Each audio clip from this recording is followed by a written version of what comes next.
be using a phrase that's been rejected as too loaded by a Soviet dictator. All right, Republican Senator Jeff Flake, as I'm sure you know, is not exactly a big fan of the president. He's expected to take to the Senate floor on Wednesday and reportedly compare Mr. Trump's criticism of the media to comments made by the Soviet dictator Joseph Stalin, man responsible for the murder of millions. I'm joined now by a presidential historian, Doug Wead. And Doug, your thoughts on even using a comparison like this? Connell, this is outrageous. This is an insult to your intelligence, but it's an insult to the millions of people who died at the hands of that butcher. It's outrageous. And I saw another comment comparing him to Hitler. Both Hitler and Stalin dominated their governments. They dominated the motion picture industry. An actress couldn't be in a film without approval of Joseph Goebbels. Stalin himself read the scripts of the movies they made in the Soviet Union.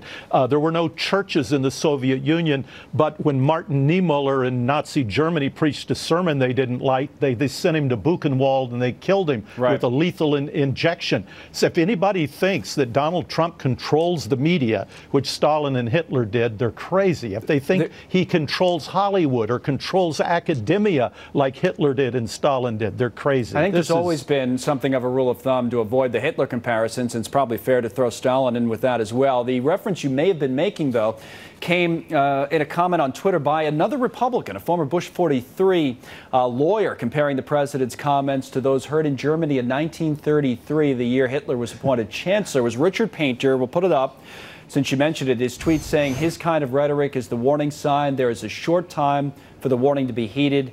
Then it happens. Germany, 1933. So, again, terrible, outrageous. You know, I helped get the scholarship for some young African ladies from Nigeria who had escaped the Boko Haram. President Trump heard about it. He wanted to meet them. They were brought into the White House. He heard their story and he cried, had tears in his eyes when he heard their story. These people, young people from Nigeria, and Ivanka was wonderful. She hugged these young people and showed them such courtesy and love. I don't see him as a racist. 6 presidents of the United States in recent years used the N-word against black people. 5 of those presidents were Democrats. You've never heard Trump talk like that. It's outrageous to make some of these charges of racism when there is no racism. That's wrong. A charge being leveled on the president here on Martin Luther King Day. Now, Dr. King's niece has been on here in Fox, and she's defended President Trump, saying Democrats misunderstood what he meant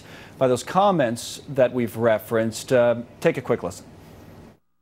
Understanding the work that President Trump is doing in America and around the world, drain the swamps in America first and then move out, bring the job rate up, put people back to work, get people out of jail so they can work and be productive in society. So then he looks at the corrupt societies in other countries, the hellholes in other countries where corrupt leaders have taken everything away from the people, and the people are oppressed, so oppressed that they want to leave and move to a country where they believe things are better. Well, those leaders need to change what they're doing so that the people can enjoy their own home where they are living, you see. So President Trump addressing that oppression and corruption called them a word that I don't use, but I will say that there are hellholes in America and all around the world, and as the swamp is drained, we've got to have enough compassion to help every person everywhere.